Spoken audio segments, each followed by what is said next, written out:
بسم اللہ الرحمن الرحیم۔ تمام تعریفیں اللہ وحدہ بزرگ و برتر کے لیے سزاوار ہیں، جس نے زندگی اور موت کو پیدا کیا تاکہ دیکھیں کہ بہترین عمل کرنے والے کون ہیں۔ درود و سلام تاجدار مدینہ احمد مصطفیٰ محمد مصطفیٰ صلی اللہ علیہ وسلم پر، اللہم صلی علی سیدنا محمد وعلی آل سیدنا محمد وبارک وسلم۔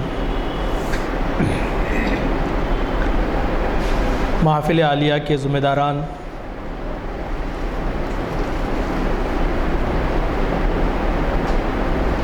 انعام صاحب، طاہر صاحب، شبیر صاحب، امام مسجد جناب افتخار صاحب، جناب فیاض صاحب، آپ تمام حاضرین اور یوٹیوب کے ذریعے سے دیکھنے اور سننے والے ناظرین اور سامعین کی خدمت میں السلام علیکم ورحمۃ اللہ وبرکاتہ۔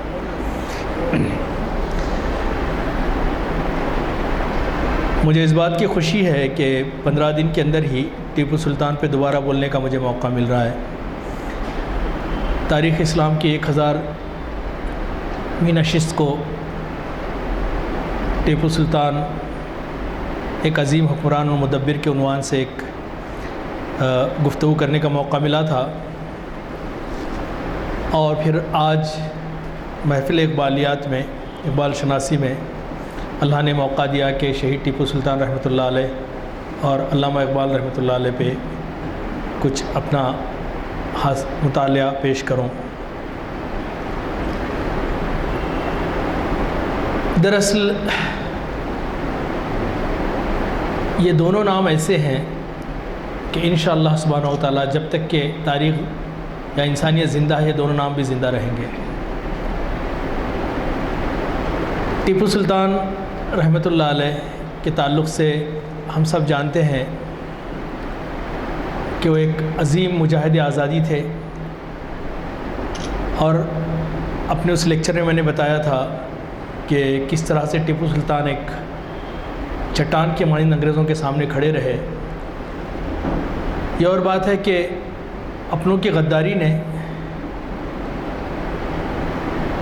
یہ دن دکھائے کہ انہیں بظاہر شکست کا سامنا کرنا پڑا، لیکن وہ ہارے نہیں تھے۔ اگر وہ ہارتے تو آج ہم ان کا نام نہیں لے ہوتے، نہ اس دن وہ شہید ہوئے تھے بلکہ وہ زندہ ہیں، اور ویسے بھی شہید زندہ ہی ہوتا ہے۔ افسوس اس بات کا ہے، یہ آج کی جو گفتگو ہے یہ ایک علمی گفتگو ہے، اس کا جذبات سے کوئی تعلق نہیں ہے۔ ٹھیک ہے، دونوں شخصیتیں ایسی ہیں کہ جذبات آ جاتے ہیں، لیکن یہ ایک خالصتاً علمی گفتگو ہے۔ It's an intellectual discourse, it got nothing to do with the political situation. سیاسی حالات اس سے اس کا کوئی تعلق نہیں ہے، بلکہ ایک طالب علم نے مطالعے کے ذریعے سے اس موضوع پہ اپنے کچھ خیالات کا اظہار کیا ہے۔ ہاں، یہ ضرور ہے کہ آج ان دو شخصیات کی خدمات کو فراموش کیا جا رہا ہے۔ حالات کچھ اس طرح کے بن گئے ہیں کہ ان دو شخصیات کے بارے میں غلط اور جھوٹ اور دروغ گوئی اور فتنہ پروری کا بازار گرم ہے۔ ان دو شخصیات کے بارے میں علامہ اقبال ہو یا ٹیپو سلطان ہو، ایک دو نہیں سینکڑوں غیر مسلم دانشوران نے اپنی خیالات کا اظہار کیا ہے۔ یہ ایک الگ موضوع ہے جس پہ گفتگو ہونی چاہیے کہ غیر مسلم ان کے بارے میں کیا سوچتے ہیں۔ میں یہاں پہ ٹیپو سلطان رحمۃ اللہ علیہ کے بارے میں کچھ باتیں تمہیداً عرض کرتے ہوئے اپنے موضوع کی طرف آؤں گا کہ ٹیپو سلطان رحمۃ اللہ علیہ کے تعلق سے ڈاکٹر راج گوپالاچاری، جو پہلے ہمارے گورنر جنرل تھے ہندوستان کے، انہوں نے کہا تھا کہ افسوس اہل ہند نے، ہندوستان کے رہنے والوں نے آزادی ہند کے بعد اس جانباز سپاہی کو فراموش کر کے اس کے ساتھ بڑی زیادتی کی ہے۔ اسی طرح سے گاندھی جی نے ایک مضمون لکھا تھا، ینگ انڈیا جو اخبار تھا اس میں مضمون لکھا تھا، اور اس کو ایم عبداللہ کی کتاب ہے ٹیپو سلطان، اس میں انہوں نے گاندھی جی نے جو ٹیپو سلطان رحمۃ اللہ علیہ کے تعلق سے جو بات کہی تھی وہ کوٹ ان کوٹ میں پیش کر رہا ہوں کہ میسور کا بادشاہ فتح علی ٹیپو غیر ملکی مورخوں کی نظر میں ایک ایسا مسلمان تھا جس نے اپنی رعایا کو زبردستی مسلمان بنایا، لیکن یہ بڑا جھوٹ ہے۔ گاندھی جی کہتے ہیں کہ بڑا جھوٹ ہے۔ حقیقت یہ ہے کہ ہندوؤں سے اس کے تعلقات نہایت ہی دوستانہ تھے۔ اس کے کارنامے زندگی کی یاد دل کے اندر خوشی اور مسرت کی ایک لہر پیدا کرتی ہے۔ اس عظیم المرتبت سلطان کا وزیر اعظم ایک ہندو تھا۔ گاندھی جی کہہ رہے ہیں یہ کہ اس عظیم المرتبت سلطان کا وزیر اعظم ایک ہندو تھا، اور ہمیں نہایت ہی شرمندگی کے ساتھ اس حقیقت کا اعتراف کرنا پڑتا ہے کہ اس نے اس فدائے آزادی کو دھوکہ دے کر دشمنوں کے حوالے کر دیا۔ یہ گاندھی جی کے الفاظ ہیں۔ اسی طرح سے سر جادو ناتھ سرکار کہتے ہیں کہ ٹیپو سلطان اپنے زمانے سے بہت پہلے پیدا ہو چکا تھا۔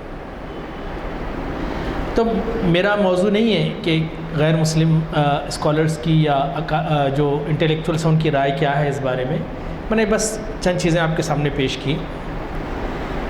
اب انگریزوں کو چونکہ ٹیپو سلطان سے بڑا خطرہ تھا، پچھلے لیکچر میں نے بتایا تھا، اور وہ سمجھتے تھے کہ ٹیپو سلطان کا جذبہ حریت، آزادی کا جذبہ، نہ وہ تخت کی جنگ تھی، نہ تاج کی جنگ تھی، بلکہ مادر وطن کو آزاد کرانے کی جنگ تھی۔ اگر سارے ہندوستانیوں کے اندر یہ جذبہ پیدا ہو گیا تو ہندوستانی ایک متحد قوم بن کر ہمارے خلاف آئیں گے۔ تو ان کی جو ٹاپ موسٹ پرائرٹی یہ تھی کہ کسی بھی طرح سے ٹیپو سلطان کو شکست دی جائے، اور انہوں نے ہر وہ حربے اپنائے جو کہ اپنائے جاتے ہیں۔ اور ٹیپو سلطان جب شہید ہوئے، حالانکہ جیسے میں نے اس سے پہلے کہا تھا کہ انہیں فرار کا موقع تھا، فرینچ جو ان کا ایڈوائزر تھا اس نے کہا تھا کہ میں آپ کو رائے درگ کے قلعے کی طرف نکال لیتا ہوں سرنگ سے، تو انہوں نے یہ کہا تھا کہ میں گیدڑ کی 100 سالہ زندگی شیر کی ایک دن کی زندگی گیدڑ کی 100 سالہ زندگی سے بہتر ہے، اور اپنی جان نچھاور کر دی۔ ایسٹ انڈیا کمپنی کا جو گورنر تھا جنرل ویلزلی، ٹیپو سلطان کی جب شہادت ہوئی تو اس نے ایک بڑا تاریخی جملہ کہا تھا، اور بڑا یاد رکھنے کے قابل جملہ ہے، اور یہ ساجد اقبال کی کتاب شیر ہند ٹیپو سلطان سے میں یہ درج کیا گیا ہے۔ اس میں اس نے کہا تھا کہ I fear my friends that Tipu's memory will live long after the world has ceased to remember you and me۔ یعنی کہ تاریخ مجھے اور آپ کو بھول جائے گی، لیکن تاریخ ہمیشہ ٹیپو کو یاد رکھے گی۔ اور آج بھی الحمدللہ شاید مجھے بتاتے ہوئے خوشی ہو رہی ہے اور افسوس بھی ہو رہا ہے کہ ہماری حکومت کو تو چاہیے تھا کہ ٹیپو سلطان چونکہ ہمارا فرزند ہندوستان تھا، اس کی جو تلواریں ہیں اس کو یہاں لایا جاتا ہمارے ملک میں، کیونکہ ہماری امانت ہے۔ انگریز لوٹ کے لے چلے گئے، لیکن دنیا میں آج تک بکنے والی تلواروں میں سب سے مہنگی تلوار بکی ہے، ابھی حال میں اخبار میں بھی آیا تھا۔ تو یعنی ہمارا ٹیپو مرنے کے بعد بھی انگریزوں کو نواز رہا ہے، اور ہمارے بادشاہوں کے مقبرے آج بھی نواز رہے ہیں کسی بھی شکل میں، فیض جاری ہے۔ اب ٹیپو سلطان کے تعلق سے تعصب انگریزوں نے جھوٹی کتابوں کے ذریعے سے پھیلایا، تاکہ ہندو اور مسلمان جو آپس یہاں کے رہنے والے ہیں اور تقریباً 800-900 سال سے مل جل کر رہتے آئے تھے، شیر و شکر کی طرح تھے، اگر یہ متحد ہوئے تو ہمارا راج مشکل ہو جائے گا۔ تو انہوں نے یہ کیا کہ انہیں لڑانے کے لیے ٹیپو سلطان کو ایک متعصب حکمران کے طور پہ پیش کیا، اور پچھلے اپنے لیکچر میں بتا چکا ہوں کہ کس طرح سے یہ جھوٹ ان کا آج کچھ لوگ استعمال کر رہے ہیں، حالانکہ اس پہ تو باقاعدہ ریسرچ ہونی چاہیے کہ واقعی کیا تھا۔ اور الحمدللہ مجھے 2012 میں سری رنگا پٹنم مزار ٹیپو کی زیارت کا موقع ملا، میں گیا وہاں پہ، اور وہاں پہ مختلف لوگوں سے بات کی میں نے، غیر مسلموں سے، میسور میں بھی اور وہاں بھی، تو مجھے ایک بندہ بھی ایسا نہیں ملا کہ جس نے ٹیپو کے سلطان پہ کچھ کہا ہو۔ اس نے کہا کہ نمگ سلطان یہ ہمارا سلطان ہے. تو یہ جو فرقہ پرستی کی یا جو فتنوں کی آگ ہے، ہندوستان کا مزاج نفرت کا مزاج نہیں ہے. تھوڑی دیر کے لیے تو ہو سکتی ہے لیکن یہ زیادہ دیر قائم نہیں رہے گی اس طرح کی. اور دا ڈے ول کم کہ ہم ریکگنائز کریں گے کہ ہمارے جو مجاہدین آزادی تھے ان کا رول کیا تھا. اب میں اپنے اصل موضوع کی طرف آ رہا ہوں. ٹیپو، اقبال اور عصر حاضر، پروفیسر میاں انعام الرحمن کا ایک بہت اچھا مضمون آیا ہے، اور اس میں انہوں نے بیان کیا کہ ایک شاعر تاریخ کو کیسے دیکھتا ہے. اور یہ اقتباس میں پڑھ کے سناتا ہوں آپ کو. جہاں مورخ اپنے فرائض کی انجام دہی سے تھک جاتا ہے، حقائق سے چشم پوشی کو حقیقت بیان قرار دینے لگتا ہے، اور واقعات کی درست اور غیر جانبدارانہ ترتیب و تزئین سے عاجز آ جاتا ہے، وہاں انسان کا شاعرانہ احساس جلوہ گر ہوتا ہے. وہ اسی دور ظلمت اور اندھیر نگری میں اپنے فکر و تخیل سے حقائق کی ایک ایسی تصویر کھینچتا ہے جس سے ایک طرف تو حق سامنے آ جاتا ہے اور دوسری طرف دنیا اور عالم انسانیت سے جور و ستم اور مکر و فریب کے مکروہ چہرے سے دنیا خوب واقف ہو جاتی ہے. ہاں، اپنے ہی احساس تلے شاعر مورخ کا کام بھی کرتا ہے، قوم کی ہمت بڑھاتا ہے، رہنمائی کرتا ہے، آباء و اجداد کے کارناموں سے اور کبھی عظمت ماضی کے تذکروں سے غیرت دلاتا ہے. اقبال ایسا ہی عظیم انسان تھا. وہ محض فلسفی شاعر نہ تھا اور نہ شاعر فلسفی تھا، بلکہ مورخ شاعر بھی تھا. اقبال کی شاعری اس تاریخی شعور کا شاخسانہ ہے جس کی جڑیں مسلم تاریخ میں پیوست ہیں اور جس کے ڈانڈے اسلام کی تعبیر نو سے جا ملتے ہیں. بر صغیر میں، یہ بہت اہم جملہ کہا پروفیسر انعام الرحمن صاحب نے، بر صغیر میں ٹیپو شہید کی شمشیر کا نعم البدل اقبال کی قلم کی صورت میں ظاہر ہوا.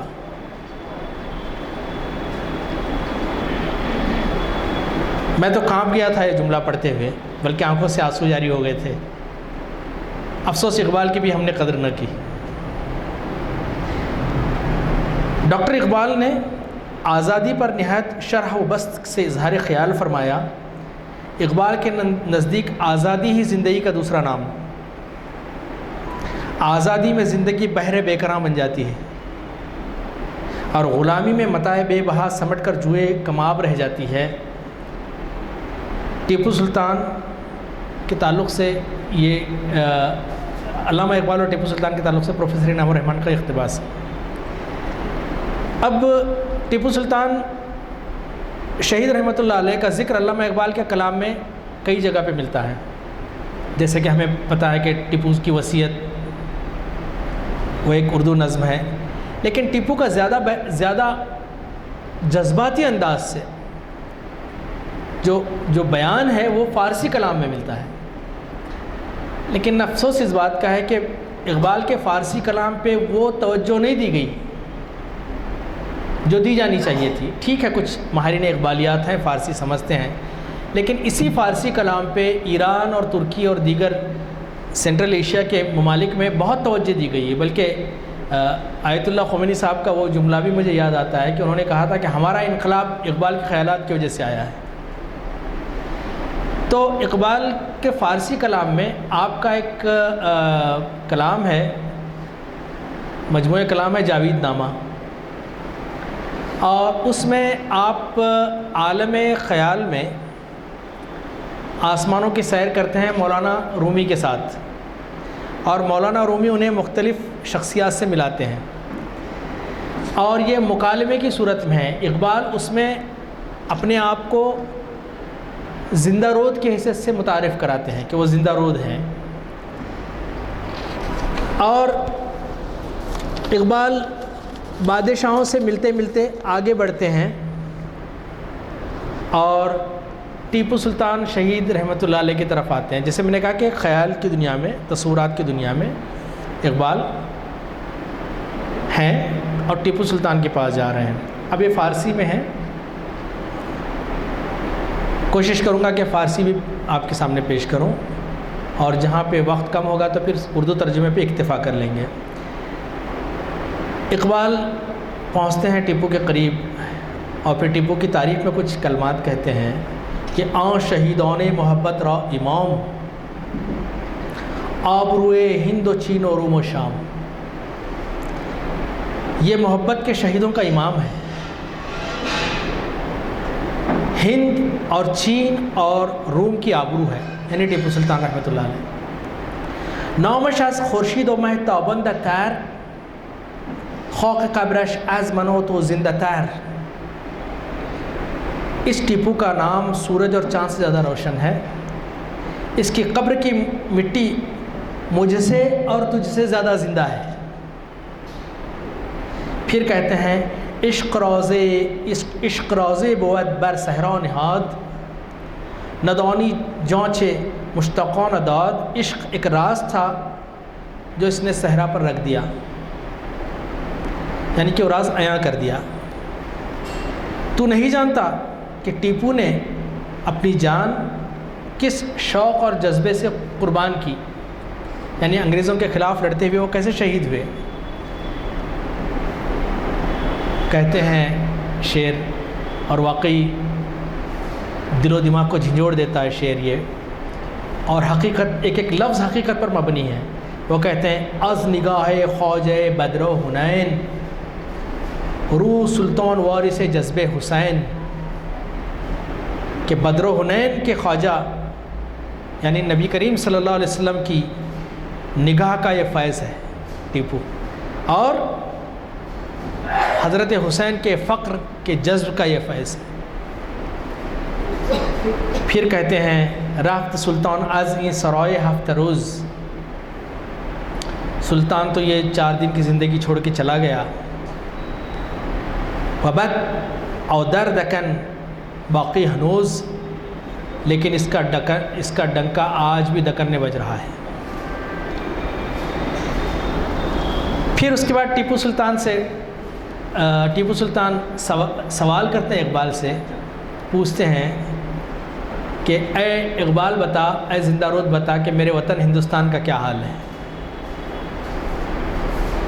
جس کے غم میں ہمارا دل خون کے آنسو رلا رہا ہے، جس کی یہ فارسی اشعار کا ترجمہ ہے، جس کی یادوں کو ہم نے اپنے سینے سے لگا بیٹھے ہیں، جو خاک وطن کے ذرے ذرے سے ہماری محبت کا اظہار کرتا ہے۔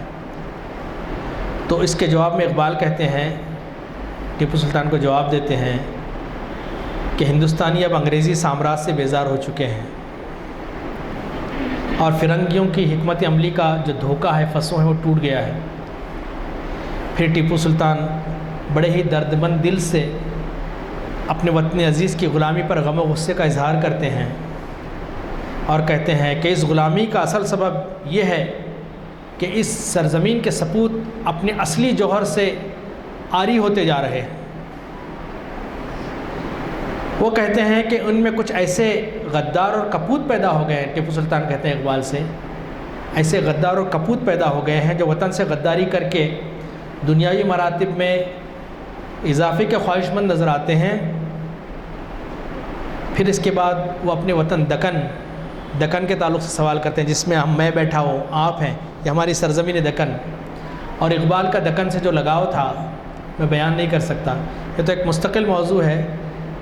افسوس اس بات کا ہے کہ کچھ اداروں کو کام کرنا چاہیے اس پہ کہ اقبال کا دکن میں سے جو لگاؤ تھا اور یہاں سے جو ان کے روابط تھے اس پہ تحقیق ہونی چاہیے، لیکچرز ہونے چاہیے، سیمینارز ہونے چاہیے۔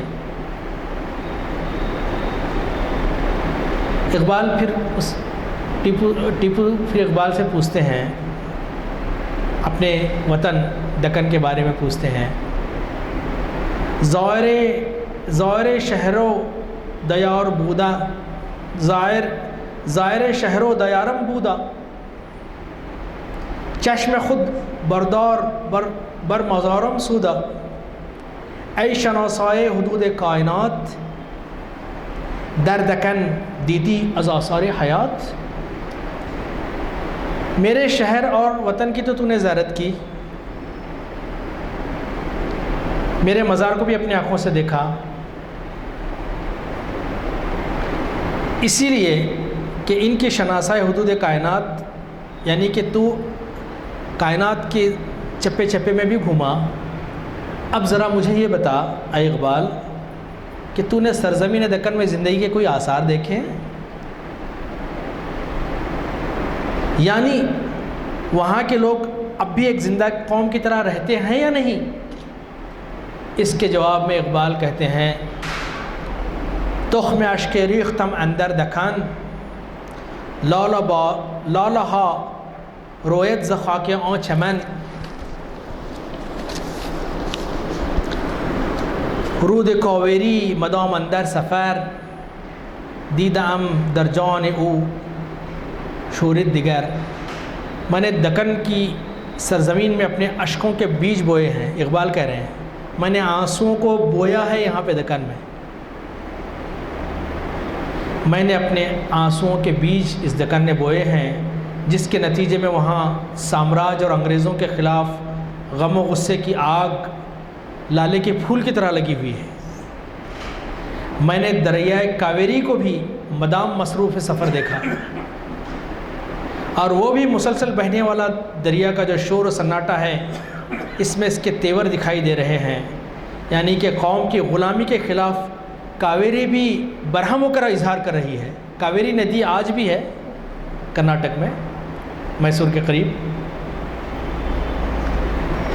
پھر اقبال کہتے ہیں، پھر ٹیپو سلطان کہتے ہیں کہ اے اقبال ذرا کاویری ندی تک میرا پیغام پہنچا دینا۔ آج جو اقبال کو غدار وطن کہتے ہیں، دیکھیے اقبال کو کتنی محبت تھی۔ ہاں اقبال کو وطن سے محبت تھی، لیکن وہ اس کی پرستش نہیں کرتا تھا، کیونکہ وہ توحید پرست تھا۔ پرستش صرف اللہ کی ہوتی ہے۔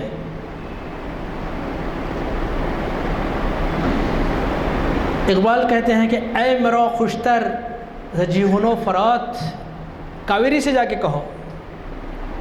ینگ بچے بور ہو رہے ہوں گے کہ یہ ہم تو سننے آئے تھے کچھ ایموشنل اسپیچ ہوگی، کچھ دھوم دھڑاکا اور کچھ چیخ پکار۔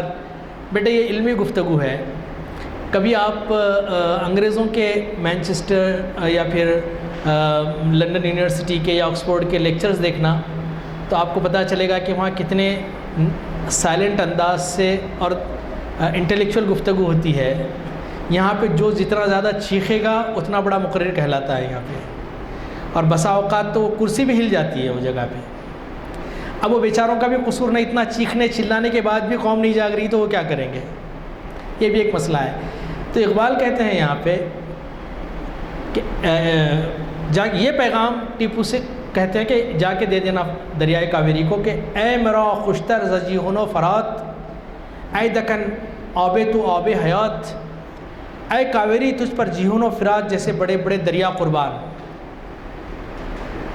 جیہون اور فرات جیسے بڑے دریا قربان، کیونکہ دکن والوں کے لیے تیرا پانی آب حیات کی طرح ہے، زندگی بخشنے والا پانی ہے، کیونکہ تو اپنے پانی کے ذریعے سے غلامی میں بھی جینے کا حوصلہ دے رہی ہے۔ یہ ایک نظم اقبال کی تھی جسے میں نے آپ کے سامنے پیش کی۔ اب اقبال جو ہے، اقبال پر ٹیپو سلطان کا بڑا اثر تھا، بہت زیادہ اثر تھا، اور وہ ٹیپو کو اپنا امام مانتے تھے، ٹیپو کو اپنا رہنما مانتے تھے، ٹیپو کے اندر زندگی نظر آتی تھی۔ اقبال مرد کامل کہا کرتے تھے، اور ٹیپو سلطان سے آپ کی محبت کا یہ عالم تھا کہ ایک مرتبہ اس زمانے میں، انگریزوں کے زمانے میں جب ملک آزاد نہیں ہوا تھا، تو ایک ریٹائرڈ میجر کرنل تھے یا میجر تھے، تو وہ ایک ملٹری اکیڈمی قائم کرنا چاہتے تھے بچوں کے لیے، تو انہوں نے اس کا نام ڈاکٹر سر محمد اقبال پہ رکھنا چاہا، تو اقبال نے منع کر دیا۔ انہوں نے کہا کہ نام ٹیپو سلطان پہ رکھو۔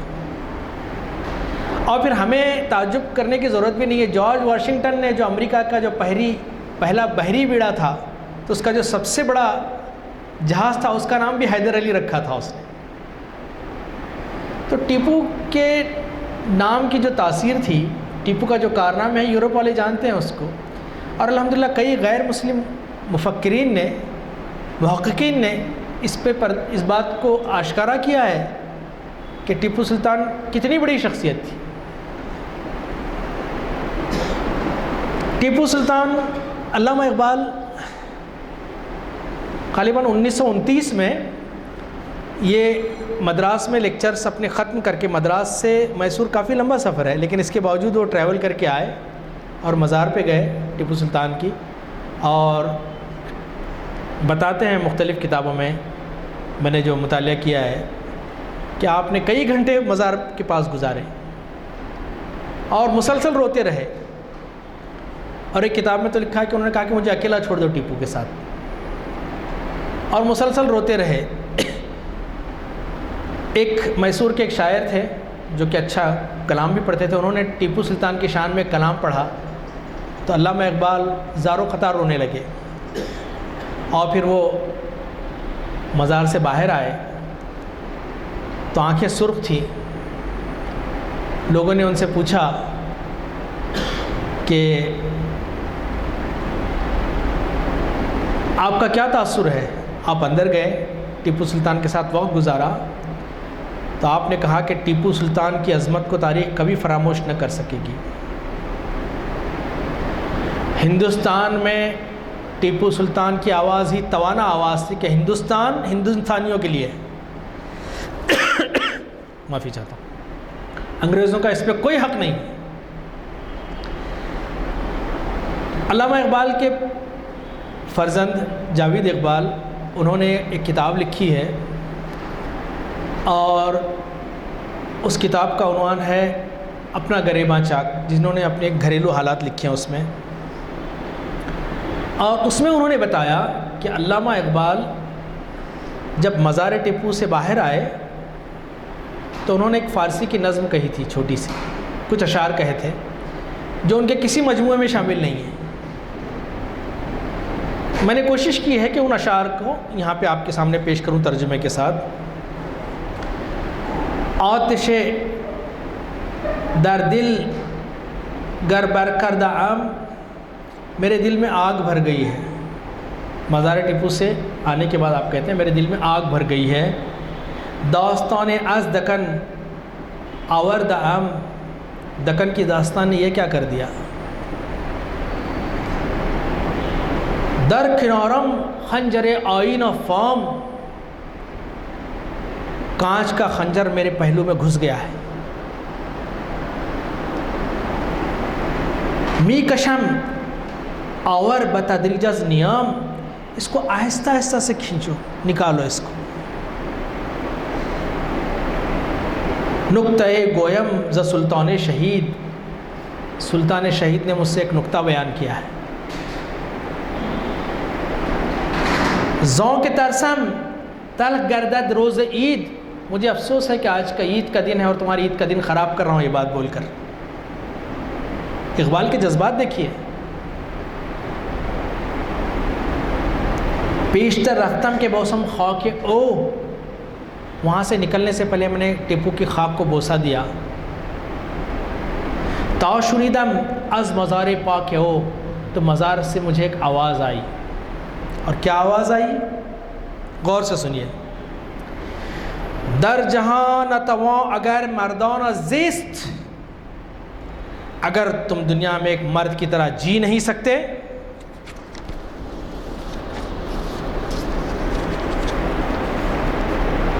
ہم چو مردان جان سپردن زندگیست، لیکن مرد کی طرح جان تو دے سکتے ہو۔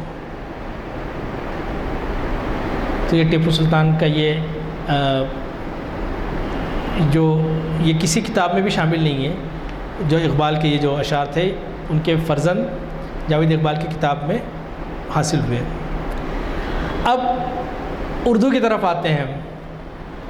فارسی بہت ہو گئی ہے، اور جیسے کہتے ہیں نا کہ زبان یار من ترکی من ترکی نمی دانم، میری یار کی زبان ہے، یہاں اردو نہیں آتی ہے بچوں کو، تو فارسی کا ہم کیا کریں۔ ہمارے بڑوں کی ایک جملہ بھی انگریزی الفاظ کا سہارا لیے بغیر پورا نہیں کر سکتے۔ ٹھیک ہے اردو کی وسعت ہوگی، وہ میں اس سے انکار نہیں کر سکتا، لیکن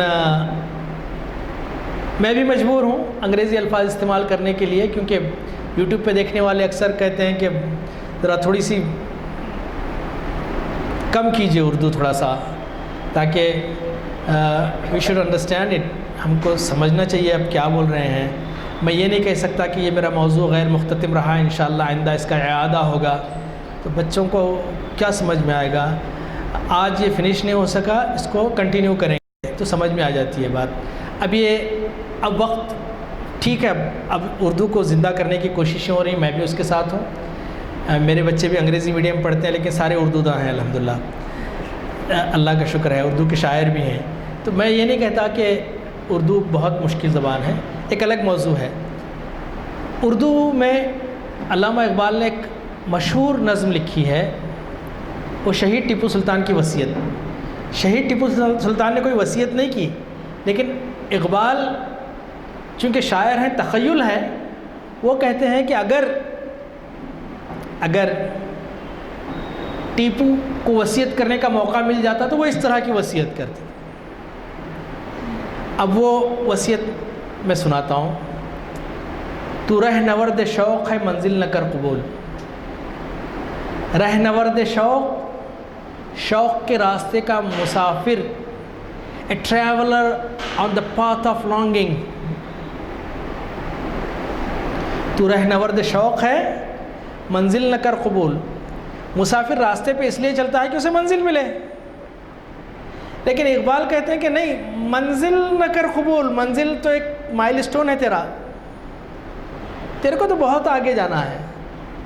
جیسے کہ اقبال نے پھر کہا کہ ستاروں سے آگے جہاں اور بھی ہیں، ابھی عشق کے امتحان اور بھی ہیں، تو this is not the final destination, آپ کی تو بہت دور جانا ہے، آپ نے بہت دور جانا ہے، اور منزل آ رہی ہے سامنے، چھوڑ دو اسے۔ مجھے ایک شعر بڑا پسند آتا ہے، پتہ نہیں کس شاعر کا ہے، کہ اے رہبر کامل چلنے کو تیار تو ہوں پر یاد رہے، اس وقت مجھے بھٹکا دینا جب سامنے منزل آ جائے۔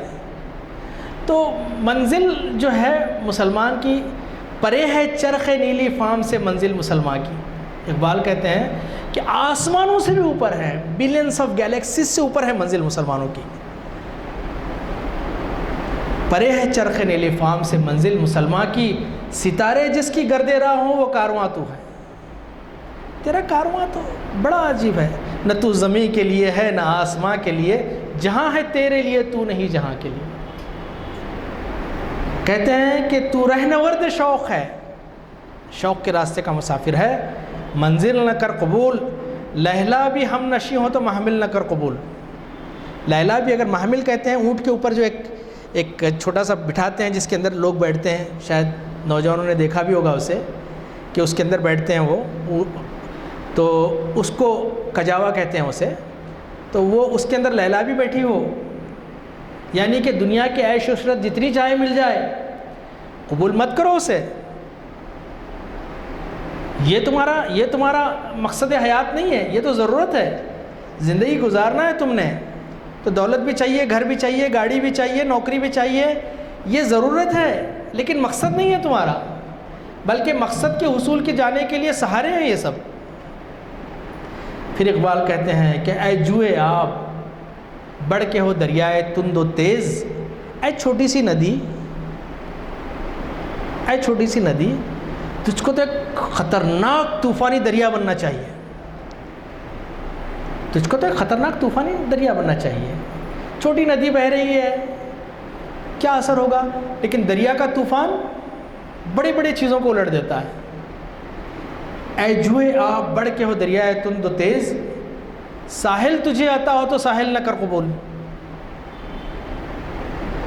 ایک بحری مسافر کی، ایک سی ٹریولر کی کیا ہوتی ہے خواہش، کہ کسی طرح سے منزل کو پہنچ جائے، ساحل پہ پہنچ جائے۔ اقبال کہتے ہیں کہ تجھے ساحل ملے قبول نہ کر، کیونکہ ساحل کا نام سکون و اطمینان ہے، اور سکون و اطمینان جمود کی طرف لے جاتا ہے، اور جمود موت کا دوسرا نام ہے۔ اقبال کہتے ہیں کہ حرکت میں رہیں، پھر کہتے ہیں کہ کھویا نہ جا صنم کدے کائنات میں. یہ کائنات کی رنگینیاں، لشکارے، یہ جو ایک دوسرے سے دنیا بڑھ کر کمانے، الہاکم التکاثر حتی زرتم المقابر، ایک دوسرے سے بڑھ کر دنیا کمانے نے اتنا غافل کر دیا کہ تم قبر تک پہنچ جاتے ہو. یہ اسٹینڈرڈ آف لیونگ، ماڈلز، گاڑیاں، یہ لشکارے، یہ ساری چیزیں، یہ بت ہیں سب. یہ ان کو اپنا غلام بنا کے رکھو، آپ کے ماتحت رہیں گے، ورنہ یہ آپ کو اپنا غلام بنا لیں گے.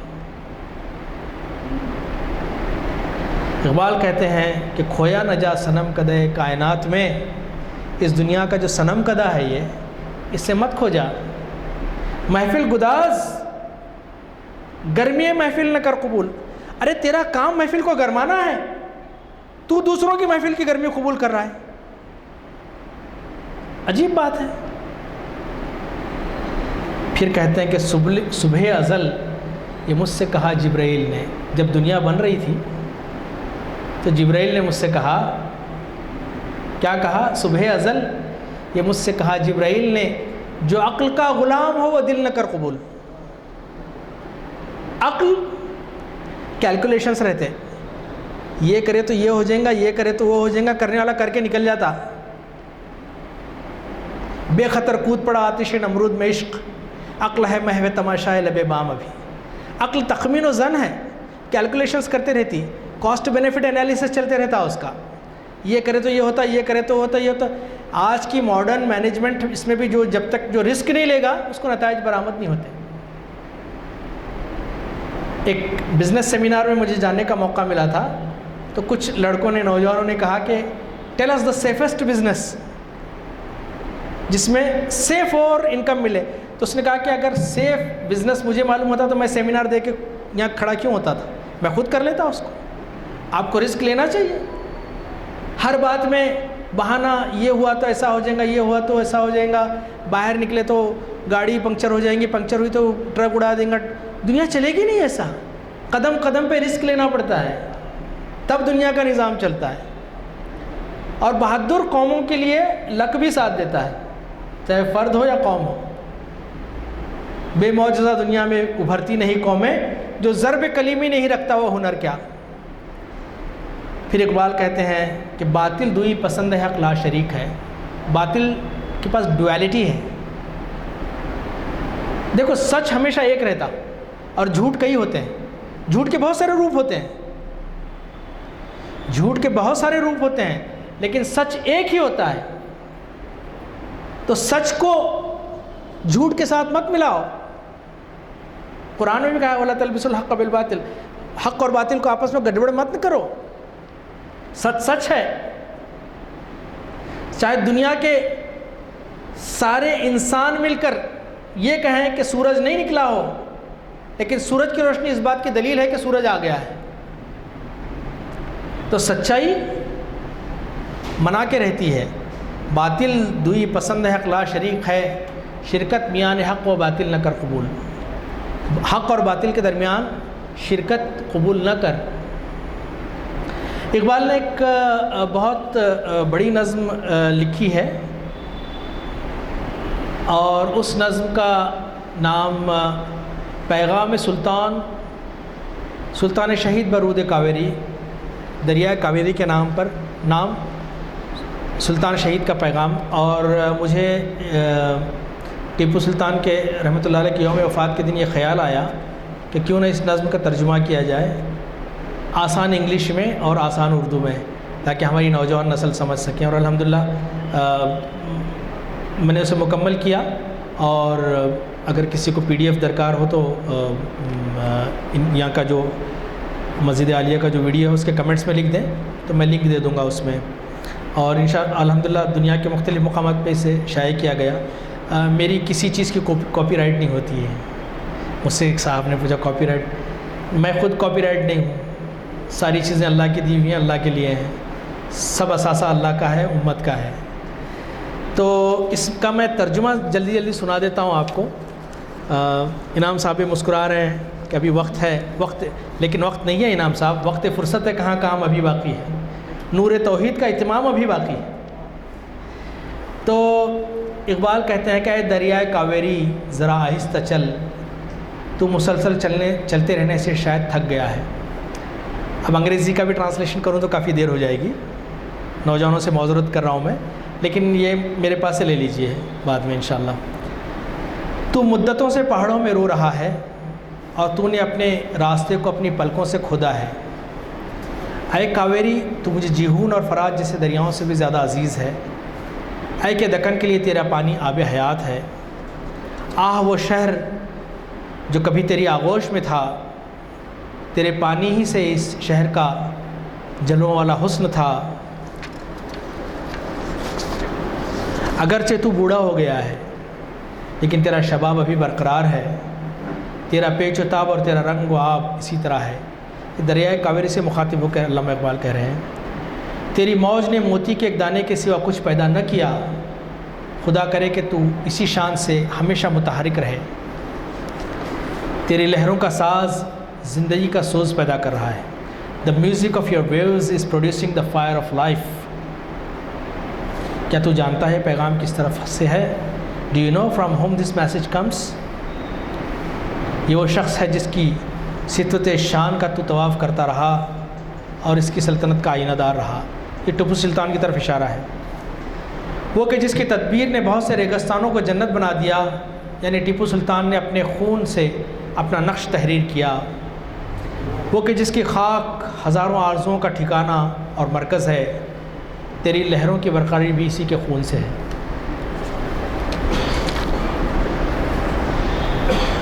وہ ٹیپو سلطان جس کی گفتار یعنی جس کی بول چال مکمل کردار تھی، اس وقت جب مشرق سویا ہوا تھا وہ بیدار تھا۔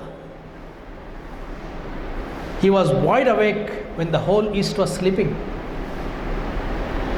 اے کہ میں اور تو کاویری دونوں زندگی کی لہریں ہیں، میں اور کاویری ہم دونوں زندگی کی لہریں ہیں۔ یہ کائنات ہمیشہ لمحہ لمحہ بدلتی رہتی ہے، زندگی کا ہر لمحہ انقلاب ہے، اس لیے وہ ہر پل ایک نئے عالم کی سراغ میں ہوتی ہے۔ ہر وجود کا تانا بنا اسی آنے جانے سے ہے، اور یہ سارا لطف بھی اسی آنے جانے سے۔ راستے بھی مسافروں کی طرح سفر میں ہیں۔ علامہ اقبال کا تخیل بھی ایک عجیب تخیل ہے کہ راستے بھی انسانوں کی طرح سفر میں ہیں، ہر جگہ سفر چھپا ہوا ہے لیکن حضر آزاد ہے۔ پھر کہتے ہیں کہ قافلہ، اونٹنی، ریگستان، کھجور کا درخت، جسے بھی دیکھو وہ کوچ کے درد سے رو رہا ہے کہ یہاں سے جانا ہے۔ پھر کہتے ہیں چمن میں پھول ایک پل کا مہمان ہوتا ہے، اس کا رنگ اور چمک و دمک اسی پل کے مہمان ہے۔ موسم گل یہ ماتم بھی ہے اور پینے پلانے کا عالم بھی ہے۔ غنچے کی آغوش میں ہوتا ہے، غنچہ اس کے آغوش میں ہوتا ہے اور پھول کی ناش اس کے کندھوں پر ہوتی ہے۔ میں نے لالا کے پھول سے کہا تھوڑی دیر کے لیے اور جل، لالا ایک سرخ پھول ہے، تھوڑی دیر کے لیے اور جل۔ وہ بولا کہ شاید تو ابھی میرے راز سے واقف نہیں۔ خس و خاشاک سے ہی وجود کی تعمیر ہے، ہونے کی سزا حسرت کے سوا اور کیا ہے؟ کیا تو بقا اور فنا کی دنیا میں آنا چاہتا ہے؟ This is all philosophical and we need to ponder, مطلب کہ ہم تھوڑا سا غور کریں نا، اس کے اندر بڑے اسرار و رموز ہیں۔ اقبال کے کلام میں ایک ایک لفظ سے کئی معنی نکلتے ہیں اور کئی مفاہیم اور معنی ہو سکتے ہیں۔ چونکہ میں نہ تو ماہر اقبالیات ہوں، میں تو ایک چھوٹا سا طالب علم ہوں اقبال کا، میری اپنی سمجھ کے مطابق میں پیش کر رہا ہوں اس کا کہ بقا سے فنا کی یعنی دنیا میں آنا چاہتا ہے، کیا تو عدم سے وجود کی طرف آنا چاہتا ہے؟ نہ آ، پھر اگر آ ہی چاہتا ہے تو چنگاری کی طرح خود سے مت گزر، خود بخود جل کے بجھ مت جا، بلکہ کسی کچرے کی تلاش میں آوارہ ہو جا، کسی کھلیان کی تلاش میں آوارہ ہو جا۔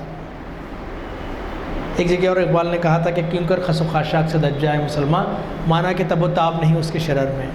پھر کہتے ہیں اگر تجھ میں سورج کی طرح چمک اور گرمی ہے تو آسمانوں کی وسطوں پر پاؤں رکھ، پہاڑ، پرندہ، باغ، صحرا سب کو جلا دے، بلکہ مچھلیوں کو سمندر کی تہ میں جلا ڈال۔ اگر تیرا سینہ تیر کھانے کے قابل نہیں ہے تو پھر دنیا میں شاہین کی طرح زندگی بسر کر اور شاہین کی طرح مر۔ زندگی پیش کر دینا ہی زندگی کی بقا ہے، اس لیے میں نے اللہ سے طویل زندگی نہیں مانگی۔ زندگی کے لیے رسم و دین اور مسلک کیا چیز ہے؟ شیر کا ایک پل بھیڑ کے 100 سال سے بہتر ہے۔ پھر اقبال کہتے ہیں، پھر ٹیپو کہتے ہیں کہ زندگی میں استحکام و مضبوطی تسلیم و رضا سے پیدا ہوتی ہے، موت تو ایک دھوکہ ہے۔ بندہ حق شیر ہے اور موت اس کے لیے ہرن ہے، اس کے سینکڑوں مقامات میں سے ایک مقام موت ہے۔ بندہ حق موت پر جھپٹتا ہے اس طرح جیسے شاہین کبوتر پہ جھپٹتا ہے۔ موت سے نہیں ڈرتا بندہ حق، بلکہ موت تو اس کے لیے اپنے یار سے ملنے کا ایک ذریعہ ہے، وہ تو it's a gateway of happiness. غلام موت کے ڈر سے ہر وقت مرتا ہے، موت کے ڈر سے اس پر زندگی حرام ہو جاتی ہے، جبکہ بندے آزاد کی شان ہی اور ہے، موت اسے ایک نئی زندگی دے دیتی ہے۔ اور بندے آزاد اپنے متعلق سوچتا ہے، موت کے بارے میں نہیں سوچتا۔ آزاد لوگوں کی موت ایک پل سے زیادہ کی نہیں ہوتی، اس موت سے آگے بڑھ کر جو قبر تک لے جاتی ہے یہ تو عام جانداروں کی موت ہے۔ مرد مومن اللہ سے تمنا کرتا ہے ایسی موت کی جو اسے مٹی سے بلند کرے۔ دوسری موت تو راہ شوق کی انتہا ہے، اور شوق کے میدان جنگ میں آخری تکبیر اللہ اکبر ہے۔ اگرچہ مومن کے لیے ہر موت شکر کی طرح میٹھی ہے، لیکن حضرت علی مرتضیٰ کے فرزند حضرت حسین کی موت کچھ اور ہی چیز ہے۔ دنیا کے بادشاہوں کی جنگ محض لوٹ مار کے لیے ہوتی ہے، جبکہ مومن کی جنگ سنت پیغمبر صلی اللہ علیہ وسلم ہے۔ آخری 2 اشعار ہیں یہ کہ مومن کی جنگ کیا ہے؟ وہ سچے دوست محبوب حقیقی کی طرف ہجرت کرنا، دنیا کو ترک کر دینا اور دوست کے کوچے کو چن لینا۔ آپ رسول اکرم صلی اللہ علیہ وسلم نے قوموں کو بہت قیمتی بات بتائی۔ آپ صلی اللہ علیہ وسلم نے جنگ یا جہاد کو رہبانیت قرار دیا۔ اس نقطے کو شہید کے سوا کوئی اور نہیں سمجھ سکتا، کیونکہ شہید نے اس نقطے کے معنی اپنے خون سے خریدے ہیں۔ اللہ سبحانہ و تعالیٰ جو کچھ بھی سنا ہے، اللہ تعالیٰ ہمارے اندر وہ جذبات پیدا کرے۔ اللہ سبحانہ و تعالیٰ ہمارے دلوں میں سچا ایمان پیدا کرے۔ اللہ سبحانہ و تعالیٰ ان دونوں بزرگوں کے اللہ مغفرت فرمائے، اور ان کے جذبات کو اللہ سبحانہ و تعالیٰ اس ملت میں، قوم میں اور اس کے نوجوانوں میں اللہ تعالیٰ لائے۔ جزاک اللہ خیر۔ میں آپ کا پھر ایک مرتبہ شکر گزار ہوں۔ وآخر دعوانا الحمدللہ رب العالمین، السلام علیکم ورحمۃ اللہ وبرکاتہ۔